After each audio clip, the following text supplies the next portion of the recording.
heute Stefan Edalle, elimde sağındım. Sağlayıp her beş nördeyç. Oh, men мұныңа әбден тойдым Йози, деп ұрысты мама қоян. Қашанғы бәрін қайталап айта берем? Қашан жинайсың енді үйді? Әлі жуынғанда жоқсың.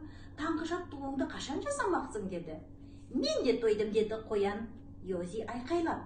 Сен жер бетіндегі ең жаман мамасың. Мен кетем, достарыма барып тұрам деді. Йозидің қарындасы Мартаның мұрты жыбырлап кетті. Екінші қарындасы Меттенің де мұрты жыбырлап кетті. Мамасының мұрты жыбырлаған жоқ. Жақсы деді ол сабырлы қалпынан танбай. Ол не қылған достар? Лара Чықан, Рафи Борсық пен Фипси тиін, сосын немере бауырым Пепи деп тізіп шықты Йози. Аха, деді мамасы, бізден гөрі солардың біреуімен тұрғаным артық дейсің ғой. Әрине, мұндағыдан бәрі әлде қайда артық деді Йози ашуланып. Ол рюкзагына заттарын салып алды да кідірместен жолға шықты. Марта қоян жылап жіберді, Метте қоян да жылады. Шыдай тұрыңдар деп жұбатты мама қоян екеуін, әлі қайтып келеді. Йози қоян Лара Чықанға барды. Қарақас Чықан отбасында қуанбаған жан қалмады. Мама Чықан, біздің үйде қаласың деп үміттенемін деді. Қош келдің деп. Йозидің жүгін мейірлене ұйпалақтап қойды. Оған құлағымды қасытпаймын деп ойлады Йози. Оны мамасы ғана құлағынан қасып сипалайтын. Түскі асқа тамырдан әзірленген дәмді көмешпен қалақай салатын жеп алған соң, Йози Ларамен және оның інісілерімен ойнады. Олар сурет салды, мұнара тұрғызды, дүкен ойнады, киім ауыстырып ойнады. Йози бір кезде «Ау!» деп айқай салды. «Бұл не?»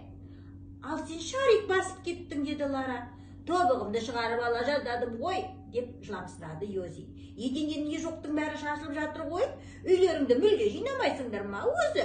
деп еді. Лара жай ғана «Жоқ, жинамаймыз» деді.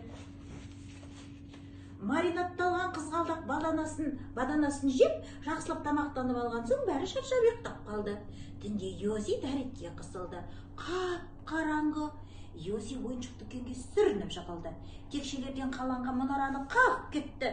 Дәретханадан қайтып келе жатып, бір қарындашты басып тайып кетіп, Лараның інісі Леоның үстіне құлады. «Лара», деді таңертең Йози, «сен менің досым болып қала бересің, бірақ мен сенің үйіңде тұра алмаймын. Еденде сүрініп жығылатын нәрсе өте көп». Йози келесі отбасына көшкенде, Чықандардың бәрі қол бұлғап қала берді. Көшкенде ол Борсықтың отбасына көшкен еді. «Өзі үйіңді көр» деп, мама Борсық оны құшағына алды. Өзі сондай сүйкімді жан деп ойлады Йози. Бірақ оған құлағымды қасытпаймын. Ол құлағын мамасына ғана қасытатын. Кешкі асқа бұқтырылған үрме бұршақ пісірген екен, сосын фарш салынған қоңыз берді. Оны бірақ Йози аузына да алған жоқ. Рафидің еденде шашылып жатқан ойыншықтары көп емес екен. Тармақталып кететін Борсықтың үлкен қонысында жасырынбақ ойнаған қатты ұнады.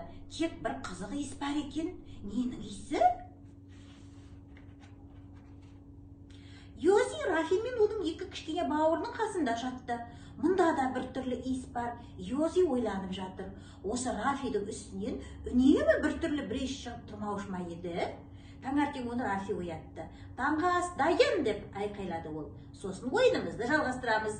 Сендер ұйқыдан тұрған соң жуынбайсыңдар ма?» деп сұрады Йози. «Жоқ» деп күлді Рафи. «Біз ешқашан жуынбаймыз. Біз тек анда-санда ғана үстімізді тазалап жаланамыз». «Мына ара сасып тұрғаны сол екен ғой» деді Йози. «Бұл біздің отбасына ғана тән әйгілі иісіміз» деп мырс-мырс күлді Борсық Рафи. «Рафи» деді Йози, «сен менің досым болып қала бересің, бірақ мен сендермен тұра алмаймын». Фипси тиіннің үйіне көшіп барардан бұрын ол бұлаққа жуынып алды. Кішкентай тиіндер отбасы Йозиді қуана қарсы алды. Оның алдына бірден табақ толы емен жапырағы қосылған үгітілген орман жаңғағы қойылды. Мама тиін Йозиді басынан сипады, бірақ құлағымды қасытпаймын, мамам ғана қасиды деп ойлады Йози. Тиіндердің үй жиналды екен, сасық иісі де жоқ. Ал Фипси тиін мен Йози күні бойы қалағанын істеп сықылықтап күлген болды. Фипси оған отбасы азығын қайда жасыратынын көрсетті. Йози оны ешқашан есіне сақтай алмайтын шығар. Бәрі тамаша. Тек Йози тиіннің үйіне кіру үшін үнемі ағашқа өрмелеп шығамын деп қиналып кетті. Фипси көмектессе де өте қиын екен.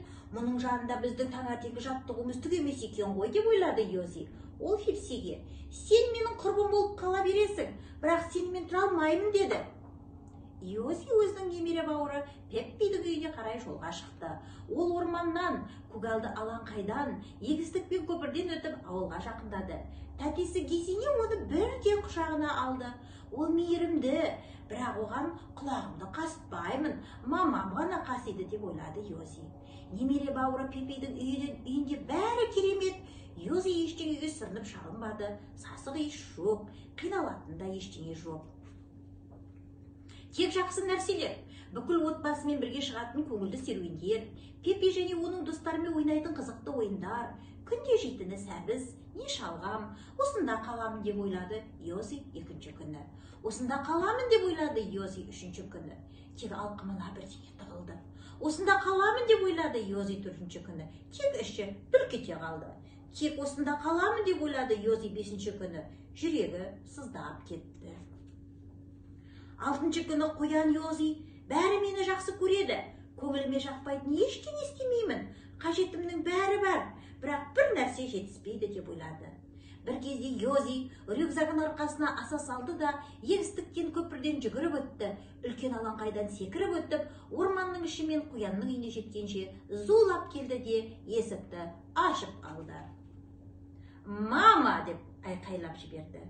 «Йози!» деді мамасы дауыстап. «Қайтып келдің бе?» «Сен екеуміз Йози көжек мама қоянмен келіспей қала береді.